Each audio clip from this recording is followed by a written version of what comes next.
Good evening. My name is Tari Smith. I'm the chair of the Harwood Unified Union School District. Thanks for coming tonight. We are just having a regular board meeting, January 26th.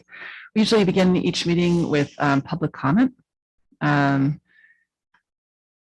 This is a time when anyone from the public can speak about any school-related matter they'd like.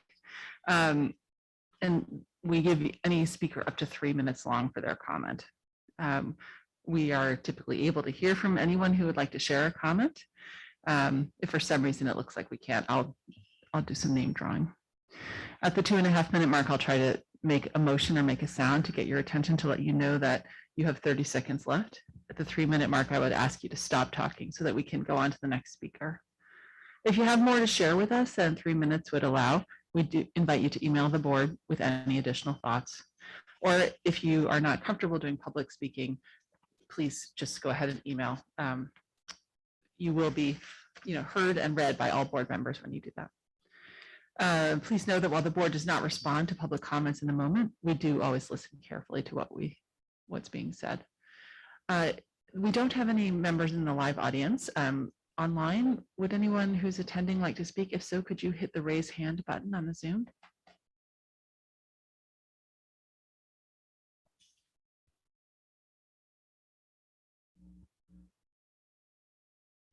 Okay, I'm not seeing anyone raise their hand, so I think we will. Oh, there's one. Okay. Bobby Rood, I see you. I'm gonna, oh, excuse me.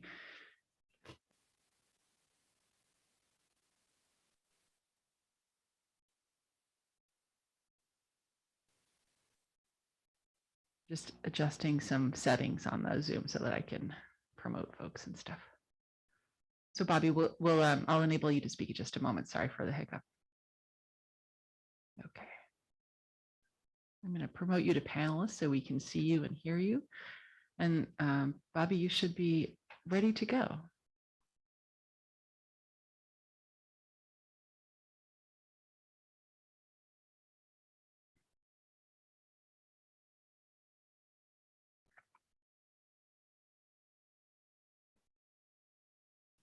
Bobby? Sorry, this was a little bit different than I'm used to. I just, I'm here present and I am going to be on the ballot from Waitsfield. Oh, great. Thank you very much. So you're going to be running for school board? Yes. Oh, terrific. Great. Thank you so much for stepping up. That's great news. Thank you. Would you like to say anything else tonight? No, I'm just glad to be here. I tried to get here on the 12th, but I had a doctor's appointment and some things interfered. But anyway, I'm glad to be here. And I've been trying to kind of follow the progress. And I did work in the school system for over 25 years in various Vermont schools, including a short stint at Warren and 2 different times at Facein as the school counselor. So that's me. Okay, well, thanks so much for introducing yourself. Okay. I'm going to pop you back over to the other side of the Zoom fence, if that's okay. Okay. And, okay, thank you.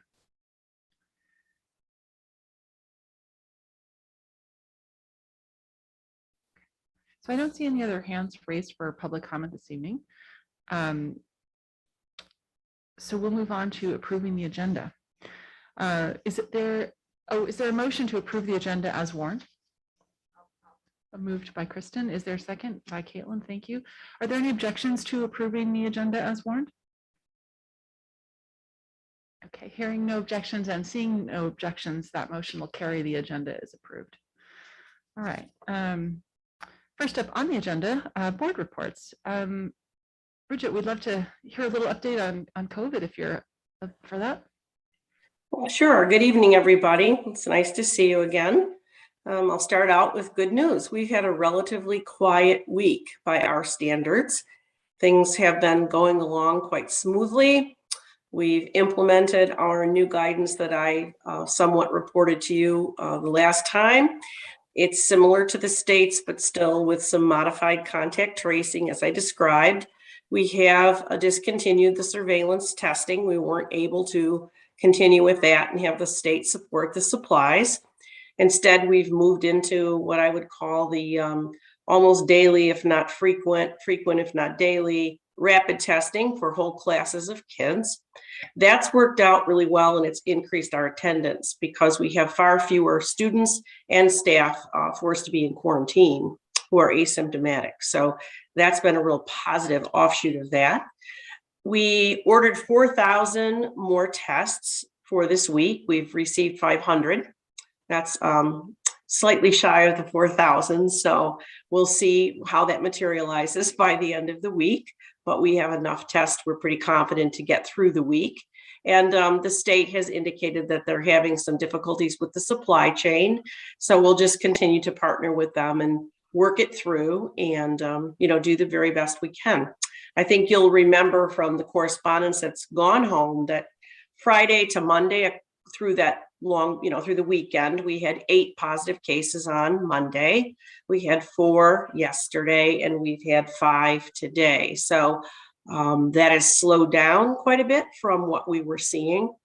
And last weekend was quite quiet for us. And I think that we're hopeful that Omicron has seen its peak. It's on the decline, and we can really get back and stay in this rhythm at least for a while. So I'll take any questions that you have. I don't have a written report this time. I did last time. So any questions that you have, I'm happy to answer. I'm just looking around the room here. Anybody in this room? No. Oh, Tim, go ahead. Can you hear me? Okay, good.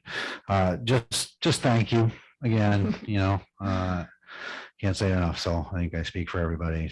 Thank you to everybody in the school district, and keep up the great work. Well, Tim, thanks for saying that. We do appreciate all the thank yous, and we've been getting quite a few of them.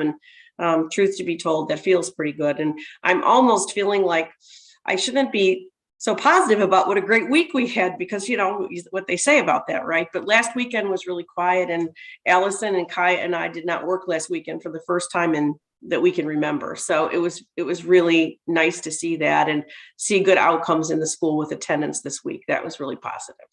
Thank you, Tim. Any questions on Zoom from board members?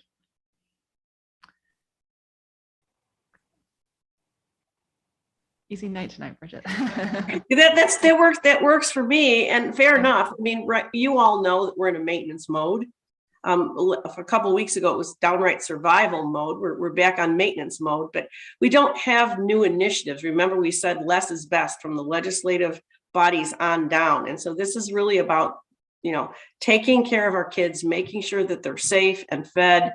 And well taken care of from a social emotional perspective, getting as strong as they can academically. And it's really, we're not focused on any of the new things. So it makes sense that you don't have a lot of questions, and I don't really have a lot of new things to tell you. So a big night ahead. So all right. Thanks, Tari. Thanks. Before we switch over to the next board report, I see a couple board members who are online, but don't have their cameras on. If you could turn your cameras on, that's our preference, because it helps with our sense of open meetingness. If you're in the room, you don't need to keep your camera on if you're in our room here. So either way, it's great. All right. Sorry. I see a hand raised, but I don't actually even have a name attached to that hand. Oh, That's Jonathan Young. Hi, Jonathan. I got a new computer. It's the camera isn't functioning, and I haven't been able to schedule a time to get it fixed yet. So I am not available, but I am here. Okay, thank you for letting us know. All right. So switching gears, we'll go on to the next report, which is an update about the superintendent search. Kristen's going to start us off. Okay, so we met on Thursday of last week and Monday we had narrowed it down to 5 interviews. And from those interviews that we conducted with the questions, we have moved to have 3 finalists. So I know I'm super excited about the finalists, and the rest of the committee is as well. And so the plan is for Monday and Tuesday of next week for some in-person board interviews, 2 on one day, 1 on another day. And I also believe that there's going to be a kind of a schedule for these people to kind of come and look at some schools and kind of see the community. And I know I'm super excited about this whole process. So that's kind of where we're at right now. Yeah, great. It's been pretty interesting to meet these people, you know, also very smart, very thoughtful. It's exciting. So we're thinking about next week. I need a little bit of help from some board members to step up for some volunteer opportunities. So on Monday and Tuesday, we're going to have 2 people come on Monday and 1 person come on Tuesday, and they're going to we're going to do a district tour in the afternoon, and that's going to be mostly facilitated by our principals. And so the candidates will get to drive around, see all the schools from outside, and then go inside and visit a couple, stop by the central office and just get their eyes on it, start to see what things are what. They'll also get a lot of time to ask questions of the principals and really start to learn more about, you know, our leadership structures in our schools and our educational community. In the late afternoon, we're going to do a brief, about 30-minute interview. So that's one of the places I need a board volunteer for. We're going to have 4 people participate in the interview with the candidate. But it is a short one. So we'd like 1 board member. We have also a teacher who the union has assigned. The principals will choose somebody on their team to interview, and then I think they'll help facilitate the student choice, or we'll use one of our student board members. So I've still got to figure that detail out. So is there a board member? Oh, and then the other, so I'll tell you all the opportunities before I ask for volunteers, I guess. The next opportunity would be, so there's that on Monday and Tuesday. Ideally, we'd have the same person do all the interviews if that's possible. Then the second thing is 2 of the candidates indicated an interest in having a very informal meal before the interview that evening. So I'm thinking something like sandwiches in a conference room or something. So if you are interested, available to participate, I would definitely encourage that. That you could do, you don't have to do both nights, you could just do one. And, you know, about half of us have had a nice chance to sort of have a couple interactions at this point with the candidates, but many of you haven't yet. So that this could be a great opportunity to sort of start that conversation and relationship. So those are the volunteers I'm looking for. Is anybody available to do the 30-minute interview that will be taped and broadcast? And if I got a couple names, we can sort of pick one or whatever. Ideally, you'd be doing it on the Monday and the Tuesday. You have a time for that? Oh, sure. I think it's going to be probably like 3:30 to 4:30 or 4:45 on Monday, and more like 3:30 to 4 on Tuesday. Thank you. Anybody available for that? Kristen's available. Anybody else? Okay, so it looks like Kristen's up for that one. Thank you, Kristen. Okay, and then the other one is the sort of light supper and conversation. And you also, if you are up for participating but not for eating, we could just have it be a sort of informal conversation too. That would be probably more like 5 to 6 or something like that. And you could do either the Monday or the Tuesday, or both if you wanted. Anybody up for that one? I see Christine. Christine, which day is good for you? I'm probably either. Can I actually ask a question? Because Absolutely. would that be before the board interviews with these candidates? Yes. So just come early type thing. Yeah, exactly. I can try and do both. Oh, great. Okay. And we could it'd be great to have a few people if there's interest and availability. Oh, great. That's Caitlin as well. Sure. And that would be something, actually, honestly, if you came in 15 minutes after it started, it wouldn't be a big deal. It's just, a chance for them to get a feel for our board too. It does feel like this community visit, it's about us learning about them, but it is also about them learning about our community. Any others who might be available? Great, Cindy and Kelly too. Okay. Okay, super. Thanks. And thanks to the, I've been working quite a bit with Kaya as well to organize this tour. So that's going to be, it's going to be a lift for the principals. There's driving around, there's scheduling visits. They're going to find some tour guides at the school so that it's actually students giving the tours, which I think will be really neat. Kristen, yeah. Was there any thought of having a board member do that with them as well, We or certainly could. not? Or I'm just wondering what the thought was about that. Was wondering. That was the original intent. And then I sort of feel like as the COVID numbers popped up, it just seemed like fewer people might be better, but absolutely we could put a board member in for some or all of it as well. So does that seem like something you're wanting to participate in, or? I mean, I would do it if Yeah. that was an option, only because I just thought that it might be nice to have a board member be with them throughout the day. But then again, if that's, it's just a thought. Absolutely. When two of them were interested in doing this sort of supper-ish thing, I felt like, oh, that gives them some informal time to just ask questions of board members too. So maybe that's enough, and it simplifies the tour a bit to not have it, if you all are comfortable with that. It's a slight divergence from the original concept, but it seems maybe a little simpler to orchestrate on balance in this moment of complication and logistics. Okay, so we'll stick with that plan, which is that it'll just be principals doing the tour part and then board members joining for some kind of light supper or schmooze hour. Okay, terrific. Tari, if it ends up that we can just show up early to the meeting, should we just come, or do you want to kind of keep it the people that said they can? Like, I'm not sure I can, but maybe I will be able to. Maybe you could check with me like the night before or something. Sure. And that way I'll know more about what's going on, who's going, if there's been a bunch of cancellations, and you'll know more about your schedule by then too. Does that sound okay? Okay, yep, that sounds So good. just kind of wing it. I do worry if we had like 8 people in there, it would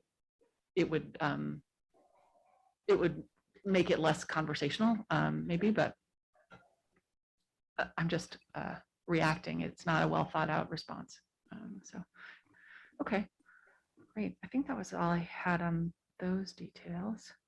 So yes, board members, oh, sorry. Oh, I was just going to remind people that, you know, we have been committed for a while now to having an executive session on January 31st, starting at 6, on February 1st, starting at 6, and also February 3rd, starting at 6. So that's something that we've been talking about for a couple months now, and we're definitely looking for you to be here. Those interviews are going to be in person, and we think that it's fairest to the candidates if you can be in person to really get the full picture of them. But I know that everybody will have to make their own choices in this COVID moment, but we want to let each candidate shine as much as possible.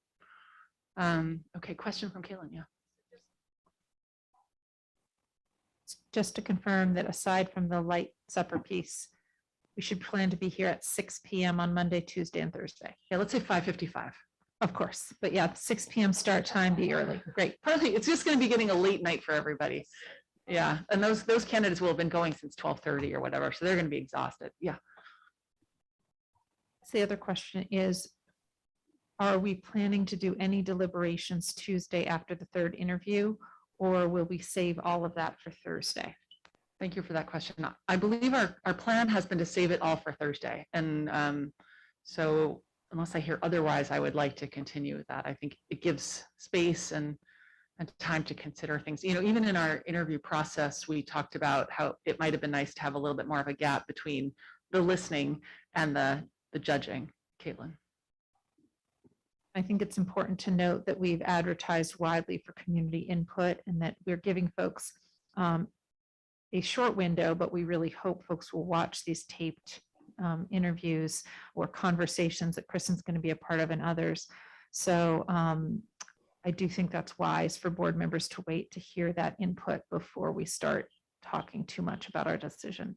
So can you just reiterate for the public what their input window is? Yeah, so these interviews, these 30-minute interviews, which we're calling them community interviews, the questions are all geared especially towards things we think that members of our community will be interested in: parents, students, teachers, taxpayers. So they're really geared toward not just board questions, but towards staff and parents. And we're going to do these, we're going to tape these on the 31st and the 1st. They're all going to go up on YouTube on February 1st, we think about 6. And then, so they're going to be up on February 1st and February 2nd. you can watch one interview, you can watch two interviews, you watch three interviews. It's your choice as a member of the community, how many you watch. And then for each interview, we have a super short survey to ask you to fill out just about that candidate. It's not a comparison, it's just a, what'd you think of this person? And so we will then close that survey so that we can see all the results and read the results of the survey before the board begins deliberating in that executive session on Tuesday at 6. No, not Tuesday. Third is what? Thursday. Sorry. Oh gosh. Thank you. Yes, Caitlin. All right, one more question. At what point are the finalists' identities public? I did mention to them all that they could be public as of tonight. I could share the names if you all would like. Okay. My pronunciation, we'll see. So in no order, except my worrying about pronunciation probably. Megan Roy, who is the Director of Curriculum at CVSD up in Champlain Valley, is one of our candidates. Zach McLaughlin, who's the current superintendent in Springfield, is one of our candidates. And Mike Likeletter, who is a superintendent in Pennsylvania, is also the third finalist. So we're really excited about these very strong candidates. Yeah, One more thing. here I am. No, it's good. You're probably catching all the stuff I forgot. The last thing I want to say is thank you to the board members who have already served on this committee. I know it was a lot of work, many nights already, and the rest of us just have to do the 3 nights next week. And I'm excited about it, and I feel really confident in the vetting you've done. So wanted to share my appreciation. Thank you.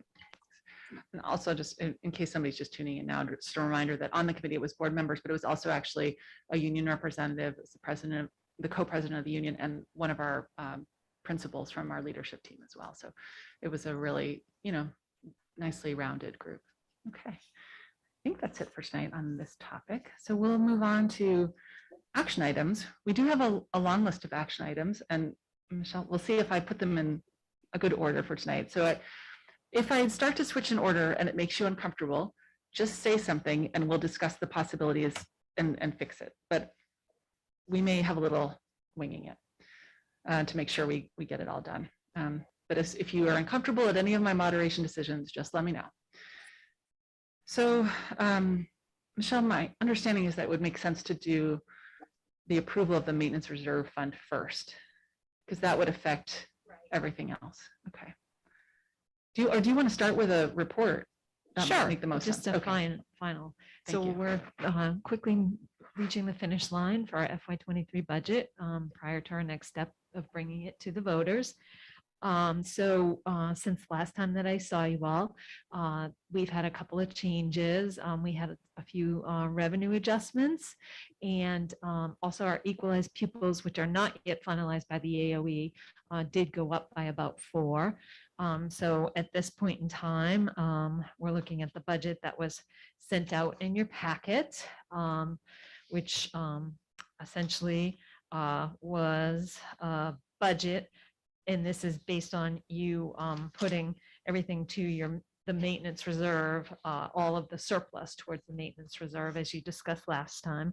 So the budget that we're looking at this time is $42,655,858, which is an expenditure increase of 5.6%.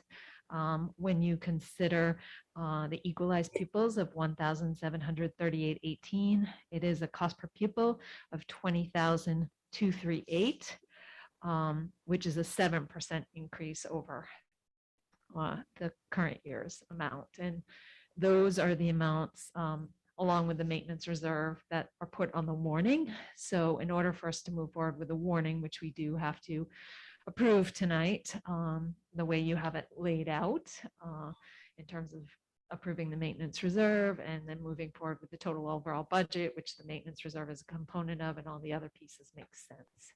If anyone has any questions on the budget, I'll answer those as well. Yeah, any questions right now for Michelle before we start deliberating? All right, I'm not seeing hands in the room or on the screen. So is there a motion to approve contributing all unspent FY21 funds to the maintenance reserve? And that total would be $1,524,424. I'll See a move. first one. Kristen, and a second from someone on the screen. Oh, great, Christine, thank you. Okay. Tim's going to pull that up for us.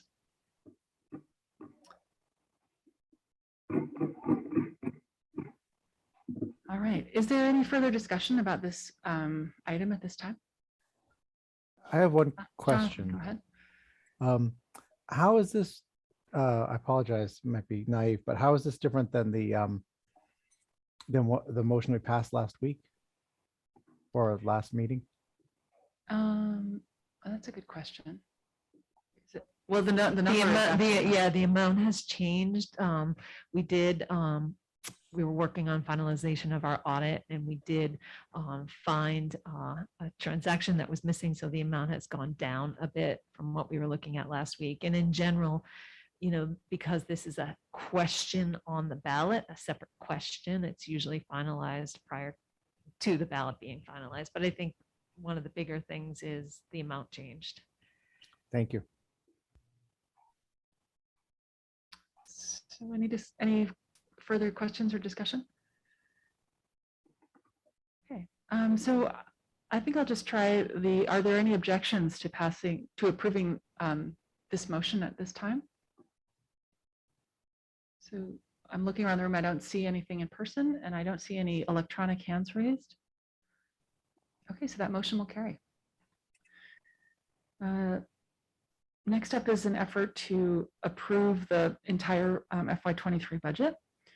That would be a motion akin to approving the FY23 budget for $42,655,858. Is there a motion something like that at this time?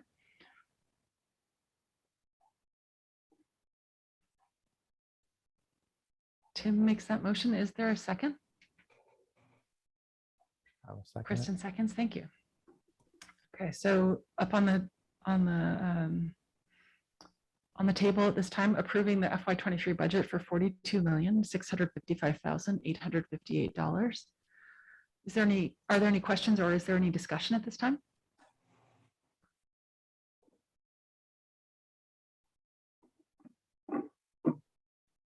Okay, I'm not seeing any hands here. Are there any objections to approving the motion on the table at this time to approve the budget for FY23 for $42,655,858? Okay, I'm not seeing anything in this room or hearing anything in this room, and I don't see or hear anything online, so that motion will also carry. The budget is approved. Thank you, Michelle, and thank you to the admin team that you worked with, really. Okay, so next up would be to approve the date and location for annual meeting. And that includes a conversation about whether it would be a hybrid meeting or a purely remote meeting. Michelle, could you update us on that? Like what's the plan and the dates and stuff? So the tradition has been to have the annual meeting the night before voting, which this year would be February 28th. I think, whether you have a fully remote meeting or a hybrid meeting, I think at least Curtis would have to be here. So, you can go either way with the new legislation. The new legislation, as long as you can have participation from the voters through your technology, you can go either way. We will have to figure out a moderator for that meeting, whether it be someone who's going to moderate via Zoom or someone who's going to be here. The new legislation does allow you to put off the annual meeting to a later date, which is something we did last year. But there's, I think, 5 or 6 questions. You basically elect your moderator, you elect your treasurer, you approve an annual audit, approve the borrowing of the school districts. So I think it makes sense to go forward and have it the night before, especially since you can have remote participation based on the legislation. And we would need to do one for the budget anyways, right? Yes, you'd have to have an informational we meeting for the already have budget the to have night something. before anyways, correct. Yeah, and I had sent out an early copy of the leadership report just to give people a little extra time when I finished it Saturday morning, and I had the wrong date in there. So the published leadership report does have the correct date of February 28th, which is the Monday. Is there a motion on the table right now related to the annual meeting time and date, or date, yeah, time, date, and location. Tim makes a motion to.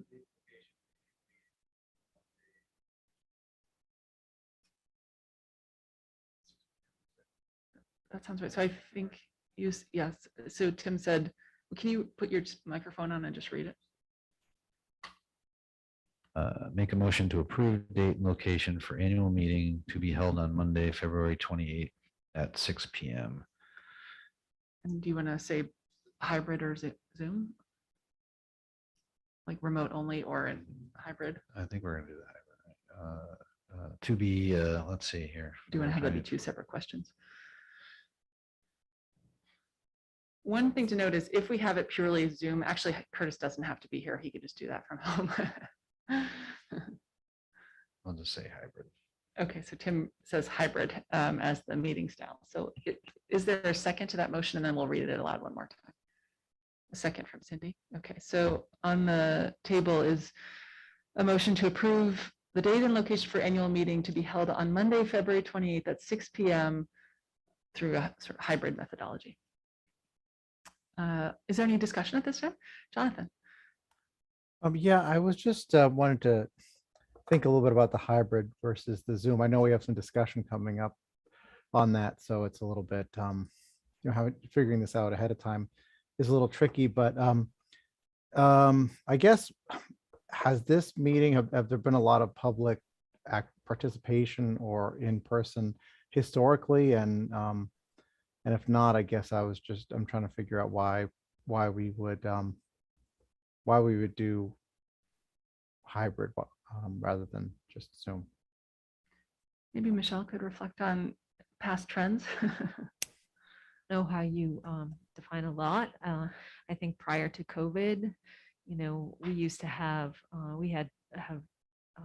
regular folks attend the meeting. I think it would be a usual anything from 10 to maybe 25 folks, and that was pre-COVID. Yeah, it was in the auditorium, and it's pretty much a Q&A format. Yeah, it's been in the Oh, library. yeah, we had it here too. Yeah. It does function in a fairly Q&A type of format, most of it, right?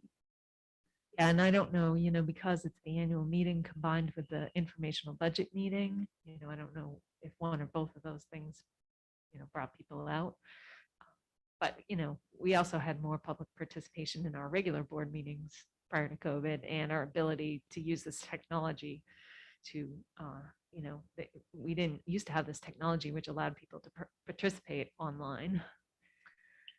And well, we did have 0 people come to this year's annual meeting, which was in May. And then I can't remember how many we had at the budget Q&A the night before the vote last year.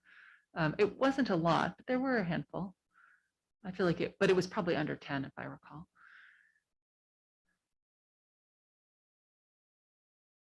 Any other questions or discussion?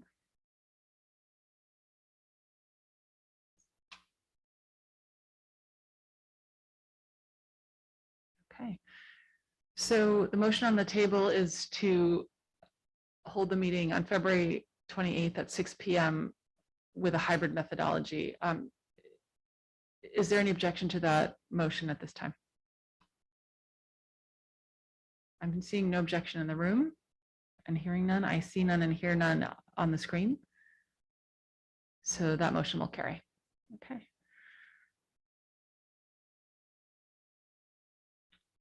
All right, so ballot distribution is the next topic. Let's see. Oh, that was the question of whether or not the school district wanted to send in advance to every registered voter in the district our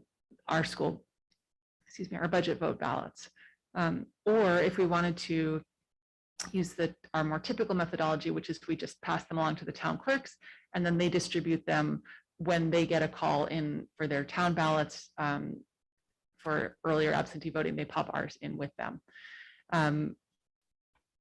So would anyone like to make a motion about mailing them in advance to all voters in the district? And I should note that if the board did decide to do that, we would then actually need to ask for approval from each of the select boards, get it granted from all 6 select boards, and then we would continue. So is there a motion to that direction at this time?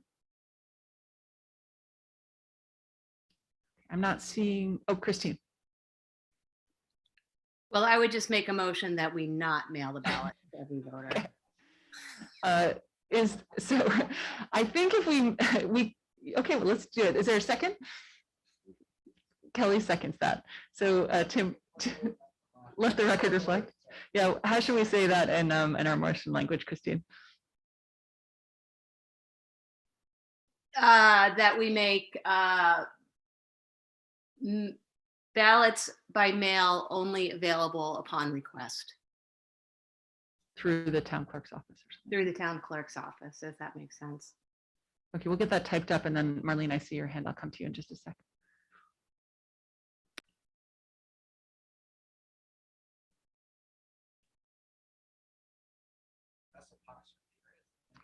I think it's, oh yeah, that looks good.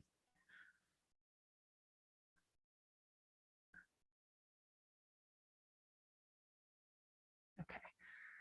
So the motion on the table is to approve ballots by mail only available by request through the town clerk's office. Marlene, I saw your hand next first. Just a little more discussion around it. I guess I would want to know like more about why we wouldn't want to mail them and what would be the alternative besides just a request. Because my concern would be people that might not be aware that the ballot is there to request. So when someone calls into their town clerk's office to get their ballot for their regular municipal elections, automatically the town clerk will put all of the ballots that that voter would see that at election day in there. So that would include the town's ballot, our district ballot, and it will also include the ballot from the Central Vermont Career Center, which is an effort to create a new district for a separate district for them. So that's the procedure that would follow under normal conditions. So I how can would share how would we reach the, go ahead. No, well, if you have another question, just go ahead and ask it. I'll clarify. Yep. So how would we reach the people that aren't calling? They would just vote a normal election. They would show up at the voting booth. They would be handed all the ballots. There is also a postcard that gets Oh. mailed out to every voter. There was a mock of it in the packet and it's online. So there is a postcard that goes to every mailing address in the district, letting people know that the annual report is available, which contains a lot of information on each of our schools, the district's budget. And this postcard also tells people how they can contact their town clerk to obtain an absentee ballot. So we do mail those to every household in all 6 towns. Which we do every year. So the concerns we shared in the leadership report about why not to mail them out is a couple fold. One is that, and I have to apologize because my brain is a little bit slow today. So somebody fill in the gaps when I leave them. One of the big reasons is that there's a second education ballot that's going to be before voters this year, which is the Central Vermont Career Center, the creation of their own district.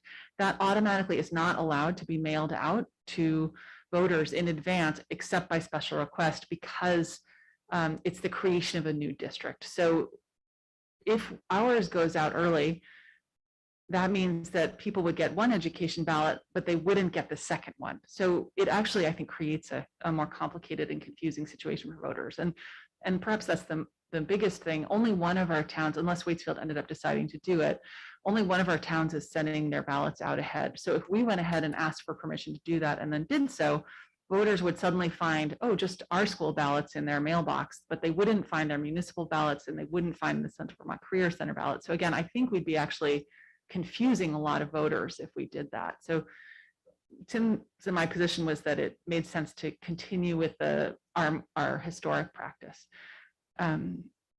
Maddie, I saw your hand next.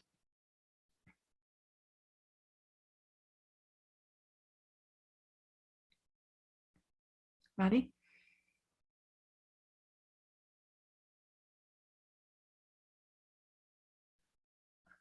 All right, Maddie, I'll come back to you. Maybe pop your screen on when you're ready. Elisa, I saw your hand next after Maddie. Yeah, I think it's a complicated matter because not all towns are doing it uniformly. So I know in our town of Moretown, the select board did choose to send all ballots out to all registered voters. So likewise, to the concern of people will be getting something in the mail and then not knowing that they need to request something separately. I think that's what's going to happen in Moretown, is that they're going to get every registered voter will get a ballot in the mail, and they, I think, potentially will not know to request a school ballot. So I guess if we're not going to be also sending all registered voters out our school ballot, I think maybe on the postcard we should make a special note to Moretown residents that they're going to need to request it, or some form of communication to let people know that that it's not uniform across the towns. Okay. Maddie, I saw you pop on. Are you ready at this time?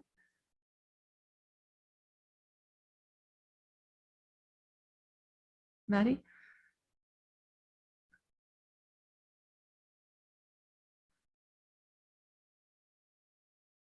Okay, Christine, I think you're next. Yeah, I'm just, so I do know that Waitsfield actually already sent out a postcard saying that the ballots would be available on request, and you can also get them online through the Secretary of State's office. You can request them.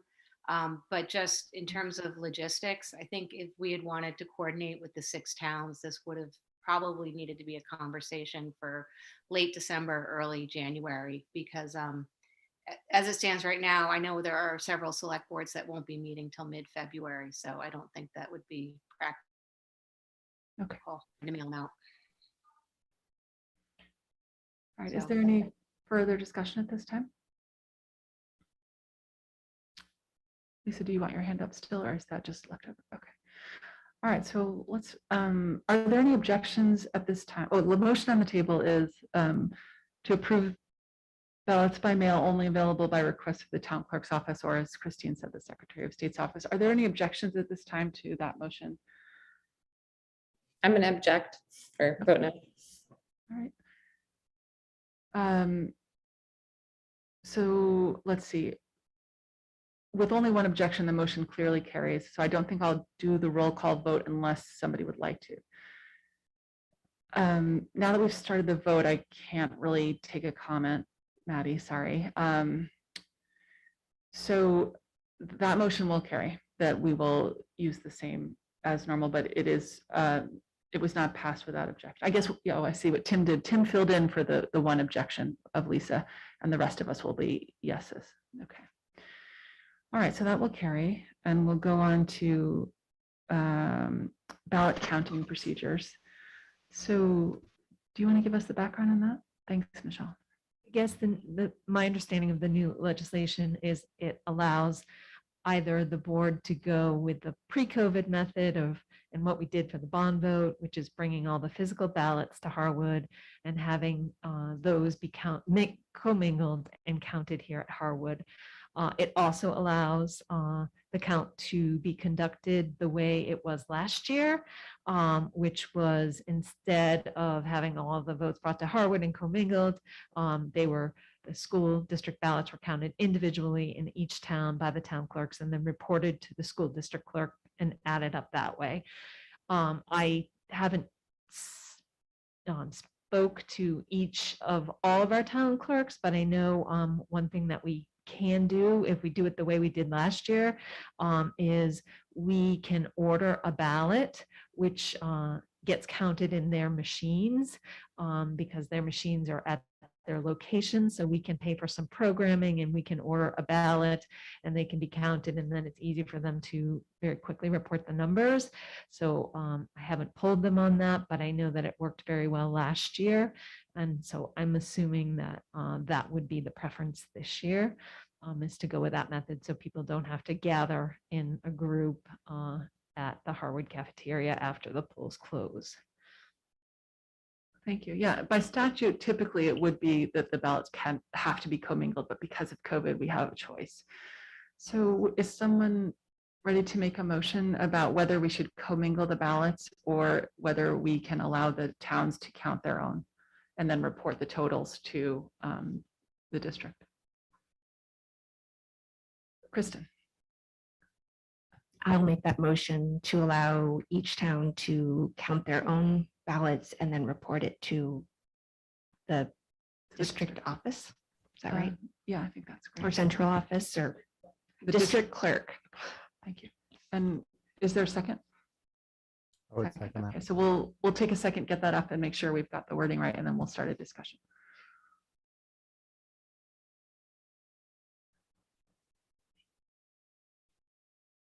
Oh, so in the leadership report it said, ask each of the district's towns to tally the school district's ballots and report their totals to the, it should be the town clerk instead of the district. I'm sorry, the district clerk.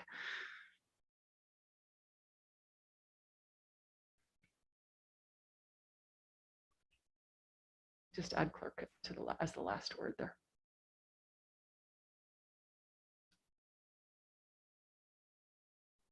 Okay, yeah, so the motion on the table is to ask each of the district's towns to tally the school district's ballots and report their totals to the district clerk. Is that good enough, that language, or do we need to clean that up a little? To tally their town's school district ballots, that might be better. So Tim, could you to each of the towns to tally their town's school district ballots? I think that might be slightly clearer, sorry.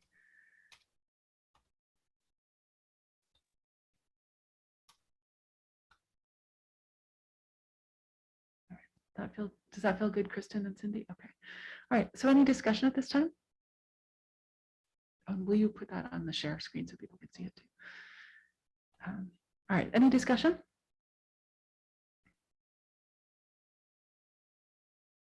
All right. I'm not seeing any hands raised. So is there any objection at this time to passing a motion asking each of the district's towns to tally their town's school district ballots and report their totals to the district clerk? Okay, hearing no objection, seeing no objection, that motion will carry. And last up is approving our annual meeting and budget warning. Oh, great. Okay. Oh, great. Tim, do you have that? Or did you send it to Tim too? Great. Okay. So Tim will pull that up. Michelle just emailed the updated version based on the decisions the board just made. So we're going to pull that up and take a quick look.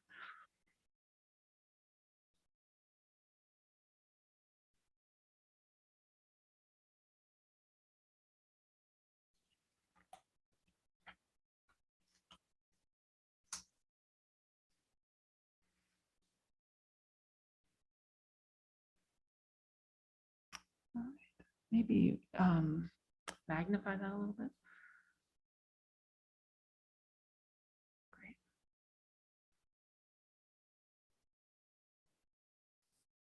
Psych.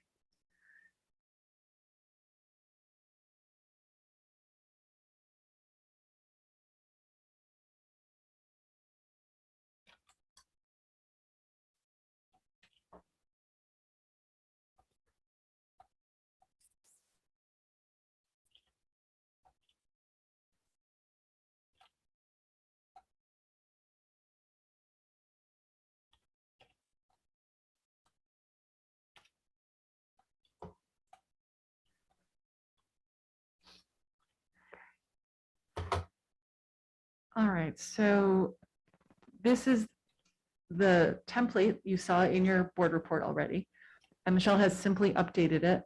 Right, so the top section there indicates that it's a hybrid meeting. It says you're notified to meet at Howard Union High School or via Zoom. So that's your hybrid meeting, and the Zoom connections are there. And then these are the things that you'll be doing at the annual meeting on February 28th, electing the officers, act upon the report. I'll give a budget report, and there's acting on that.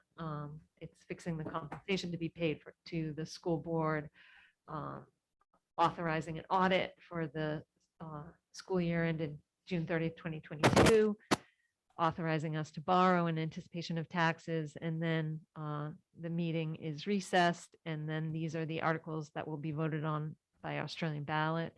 It's the budget article with your budget amount that you just approved. These questions are, in the way they have to be asked, are specific by statute. So they have to be written exactly this way with your individual school district's numbers filled in. So the first question is around the total budget. The second question is around the contribution to the maintenance reserve. And also on page 2, I just wanted to point out that I have contacted all the town clerks to find out where their polling places would be for town meeting day. These are a little bit different than the draft I sent out. They've been updated for some of the recent decisions. So the final 2 questions are what gets turned into a ballot and voted on. And this is what gets posted and warned. Thank you. Any questions or comments about the warning at this time? Okay, I'm not seeing any. So are there any objections to approving the warning at this time?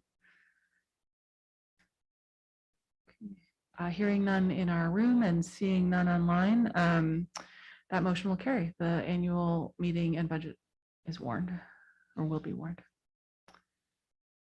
Okay, moving right along. Time to look at the D policy packet. As you may recall from the leadership report, this is a series of policies that was worked on and developed, actually, honestly, I feel like last fall and last spring, and just sort of fell by the wayside. A lot of it had to do with,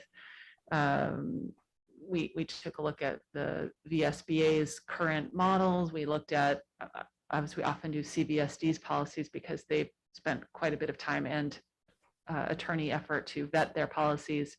And then we just made a series of recommendations to revise or delete or whatever. So that's all in your packet. Our perception was that there were unlikely to be changes that would feel controversial to you all. So I'd be looking for a motion to approve warning the D policy packet to adopt at the February 9th meeting. So it's not adopting tonight. It's just basically saying we're ready. We think these are ready to adopt, and now we're going to let people know that we're getting ready to adopt. So is there a motion to approve warning the D policy packet for adoption at the February 9th meeting? Moved by Caitlin. Is there a second? Second by Kelly. Thank you. Is there any discussion at this time?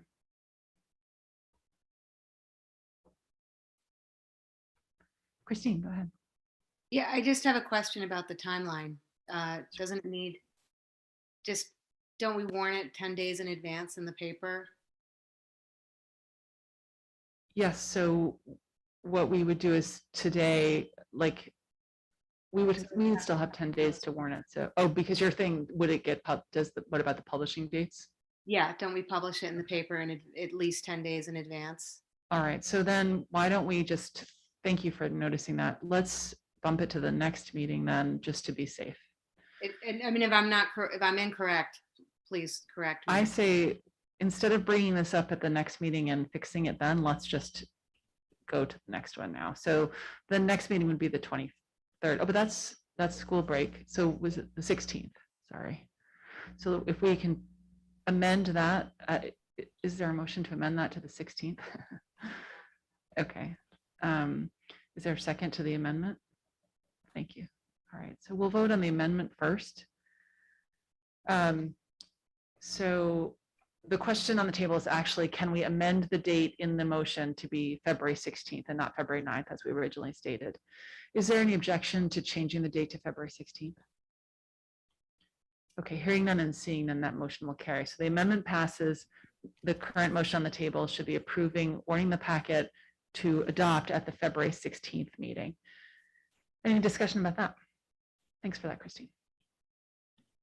Okay, so I think we're ready to have the question. Is there any objection to approving the D policy packet to adopt at the February 16th, 2022 meeting? Okay, hearing none and seeing none, that motion will carry. So we will warn that packet to be adopted mid-February. Thank you, everyone. So next up is to approve. we'd be looking for a motion to approve the flag policy. And why don't we put that also for February 16th, 2022. Is there a motion to approve the flag policy draft? Or approve it for warning? I'll move. Okay, I see a first and Lisa, can I give you the second? Okay. So is there any discussion about the flag policy draft that you have before you? If you recall, this was, just switch the date, the 16th, yeah. So this policy was started last spring at the board directed the policy committee to create a draft. The policy committee looked at 5 or 6 versions, created a draft, brought it back to the board, took feedback from the board, incorporated that into this draft. We have shared this draft out a bit as well. So I shared it with WARC, which is the Waterbury Area Anti-Racism Coalition. I shared it with TFAR, which is our staff level task force on anti-racism. And then I shared it with some teachers at Harwood who had been active with students on some issues of anti-racism. We did get some feedback, as I shared with board members from the AP Gov class. So those comments, I think you all could see those comments from the students. So if you wanted to discuss anything, this would be the time. And what would happen is so now the policy would either be approved to be warned for adoption, or you would basically send it back to policy committee to keep working. Caitlin. So I wanted to acknowledge especially the very thoughtful comments and questions that came from that AP Gov class.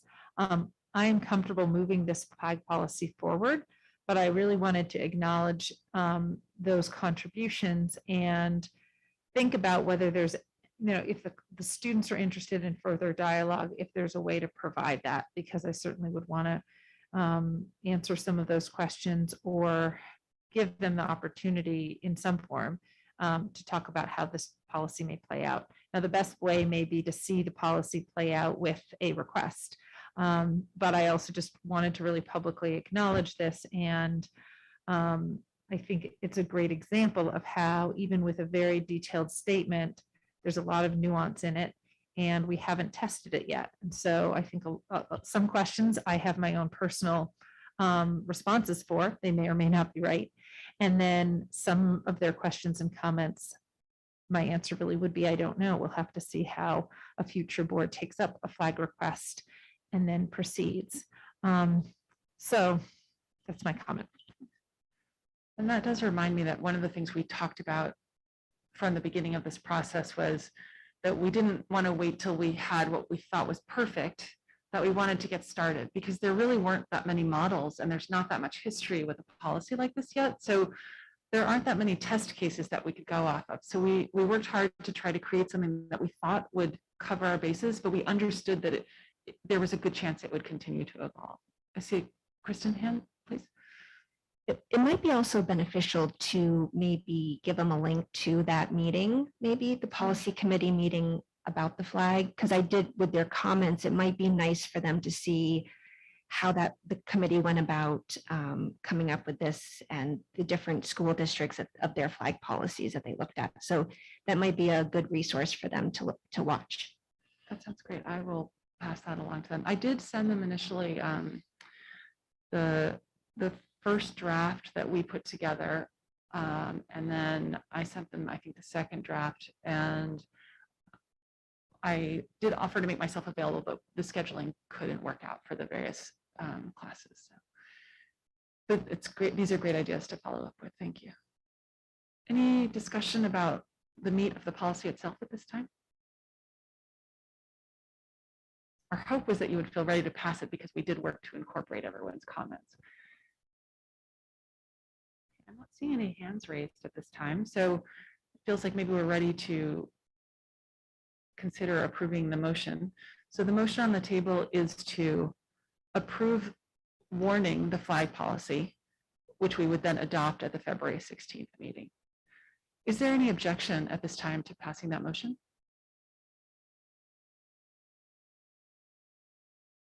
Okay, hearing no objections and seeing no objections, that motion will carry. So again, what that means is that now we will publish the text of the policy publicly, and then we would bring it back up again to consider adopting it on February 16th. Okay. All right. As Jonathan Clow mentioned earlier, yes, we have a discussion topic tonight for hybrid meetings versus remote meetings. So I just thought we could sort of do a check-in. We have been doing hybrid meetings for a while. As the Omicron sort of ticked up in its contagiousness and its level of infection in our community, more of us were staying home. And now the governor has actually changed the rules, or the legislature and the governor together have actually allowed us to go back to fully remote meetings if that's desired. So I was just looking for a check-in to see what the will of the board is at this time. Anybody up for sharing their thoughts? Jonathan, go ahead. Yeah, one question is, it seems to me that logistically the Zoom only meetings are a lot easier, although I give Curtis a lot of credit for figuring out how to make it work, because it's not easy to do that at all. But so logistically, it seems like it's less work to do that. And in the hybrid meetings, we haven't had a huge amount of people. It seems like when we've had the public, they have been more online rather than sitting in the library. There's only been maybe a couple of administrators sitting in there on most nights. So I don't necessarily see a downside to going back to it, but I guess the other question is, I don't know how long that we would expect this governor's order to stay in place, before the state moves back to the other open meeting. So I don't. So it's actually in place for a year. For a year, okay. Yeah. I guess there's a lot of uncertainty in terms of Omicron. For now, I don't see any downside to doing Zoom only, personally. But if hopefully this trajectory of Omicron basically flatlines over the summer and following it in after that, then maybe it could be revisited at that time. Anyone else? Oh, Tim. I think, I like being here as a show of support, really. I mean, solidarity. I mean, we're asking our educators and our kids to come. Again, I know there's a lot of reservations for people coming to in-person meetings. I can't speak to what everybody does every day, how much contact, how much risk you assume in your workaday life. But the hybrid meeting, I think, is a better fit for a convenience if you can't be here. I do not like the idea of Zoom only. I won't be around to really see how this goes, but I am strongly against going back to a Zoom only existence. And I think hybrid meetings should be available for the public. I think it's a better access tool for the public, in my opinion. But as a board member, I think unless you have some sort of extenuating circumstance, you should be here.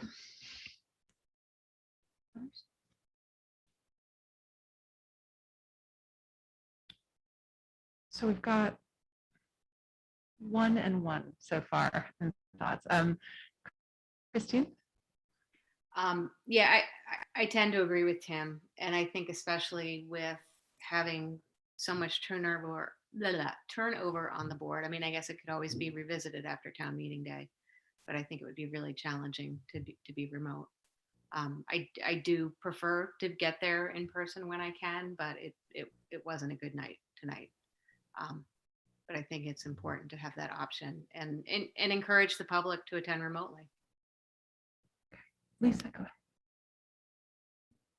I think there's benefit to having the flexibility of the hybrid. I don't think that we should necessarily be going all remote, but I do think that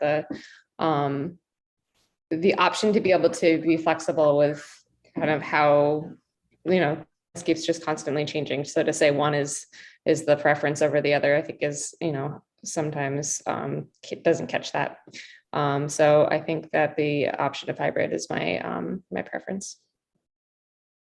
Maddie, I see your hand.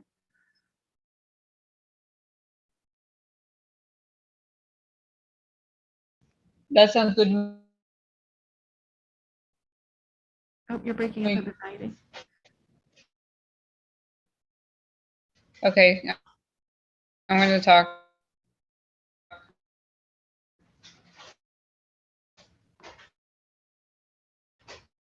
We lost you again.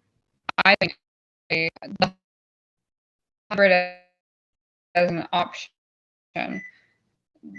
is really good. Like, definitely not fully remote because some people might try person who.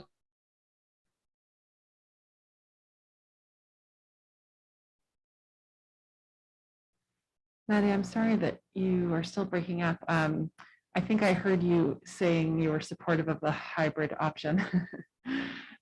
If you are able to quit out of some of your extra programs that might be on, might that boost your connectivity a little bit? I'm not sure.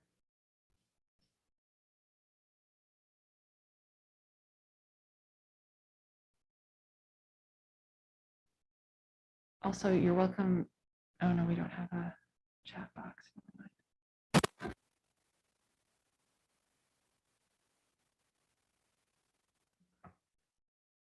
Maddie, do you want to try again?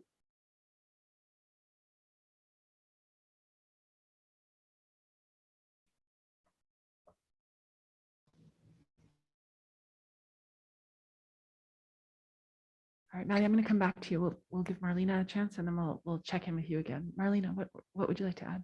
Can you hear me better Oh, yeah, we heard you. now? Yeah,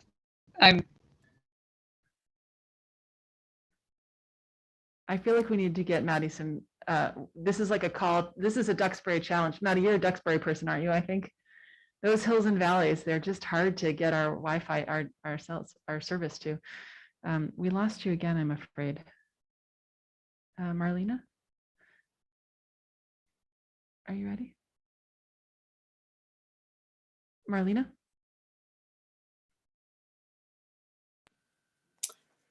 Not to take much time, but I just wanted to say I echo everything Lisa said. Okay, thank you. Anyone else right now? Oh, Kelly, go ahead.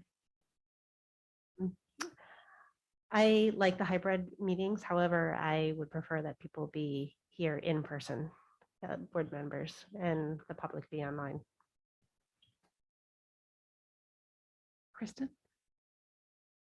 I am good with the hybrid option in case you can't get here for whatever reason, but I would encourage board members to be here when possible. Okay. All right. So it feels to me of when we got a few more voices that overall most are still in favor of having a hybrid possibility, understanding that individuals will choose for themselves how they engage with that, but continuing to see value in having us collect in person as much as possible. And then also still valuing the ease that it does allow for community members to join. It is true, we have had very, very few in-person community members for quite a while now. So, and there have been times when we've had a lot of online community members, and we continue to have a few at a time now. Okay, great. That feels like enough unless somebody wants to add something before we move on. Okay, great. So next up is our consent agenda. Just 2 items on the consent agenda this week to approve the warning for the creation of the Central Vermont Career Center District and to accept the board warrants. Is there a motion to approve the consent agenda? I see one from Kristen. Is there a second? I see a second from Kelly. Thank you. Is there any objection at this time to approving the consent agenda? Okay, hearing none and seeing none, the consent agenda will pass. So now we're just down to recaps. I'm sorry, to communications. We have sort of 3 communications areas, I think, for the next week or so. The first is the meeting recap, which might also be the same as the budget promotion. I'm not sure. Thoughts on that? People willing to participate in making that happen?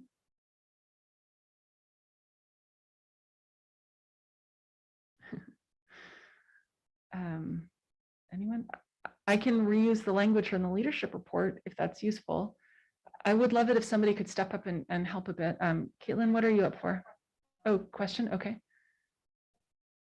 I'm just thinking that given that we really want to focus next week on the community interviews and getting the information out about the budget and ballots, I would urge us actually not to do a recap, or we could just have a simple line that the board met the minutes are available, but I think if we, we already have the district updates on COVID that are really important.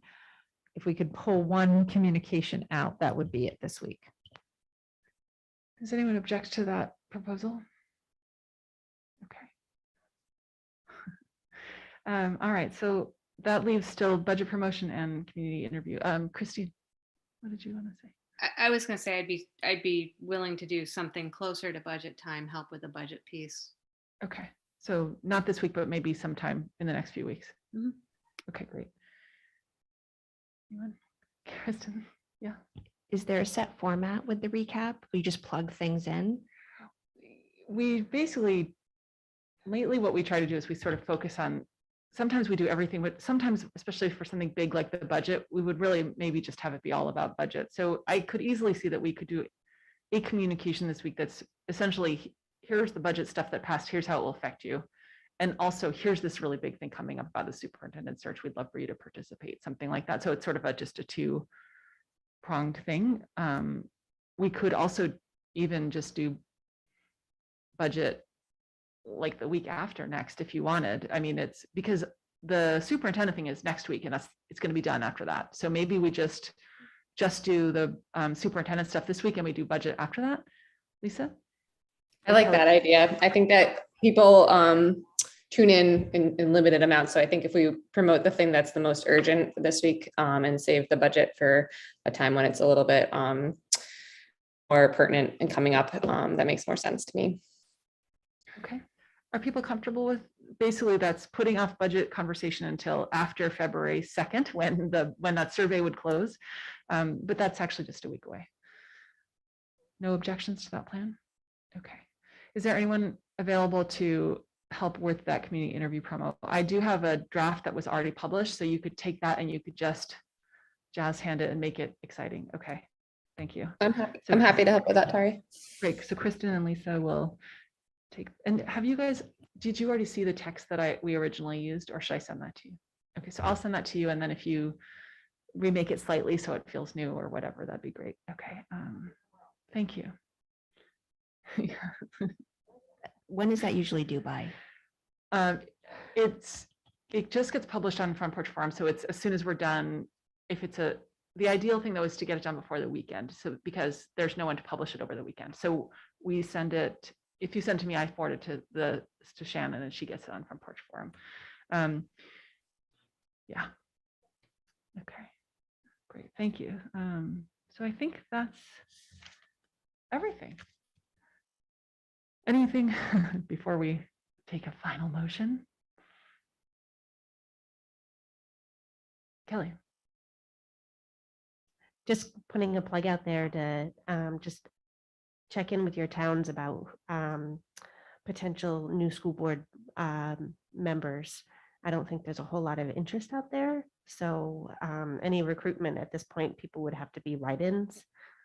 But we have seven seats open, and there might be 3 candidates at this point. So, but write-ins definitely work. So yeah. that if you don't have someone who signed up, it's not too late to start thinking about and trying to recruit somebody who would say, okay, I will be a write-in, and you get 25 friends to vote for, not friends, but respected neighbors. But it doesn't take much with a write-in in the towns our size, most of our size, maybe not in Waterbury, but in so many of our towns, it's pretty doable, actually, a write-in candidate. Yeah. know if there's a certain number that you have to have in order to qualify as a. I don't think for write-in, I think it's just whoever gets the most. Oh, Christine will know. She's our local. I'm pretty sure it's the same. I think it's like 1% of the voter. It's pretty much the same you need as on a petition. So it's like in Waitsfield, it's like 15 or 16 people. And in Waterbury, it might be 30, but you'd have to check because that's how many you need on a petition. So pretty manageable. That's one Front Porch Forum post or something like that too. When somebody is willing to do it, if they just put it on Front Porch Forum that they're willing, that's probably enough for that to happen. So, okay. Yeah, Cindy. Who's going to be doing the dinners on Monday and Tuesday, just so we can coordinate a little bit?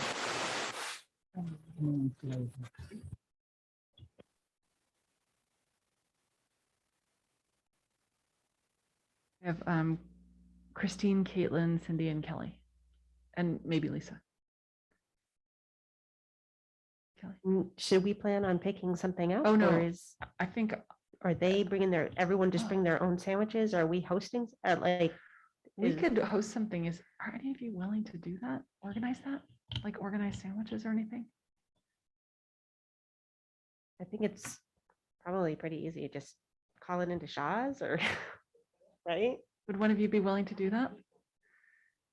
5 or 6? Sorry. It's only 7:15 and we're already punchy. Okay, so is one of you willing to do that? To take charge of finding food for that? Okay, so Kelly will let the record reflect Kelly is doing it. Kelly, thank you. Okay. Thanks. Is there a motion to adjourn? I see a first. Is there a second? Are there any objections at this time to approving the motion to adjourn? Hearing none and seeing none, that motion will carry. This meeting is adjourned. Thank you, everyone. Good night.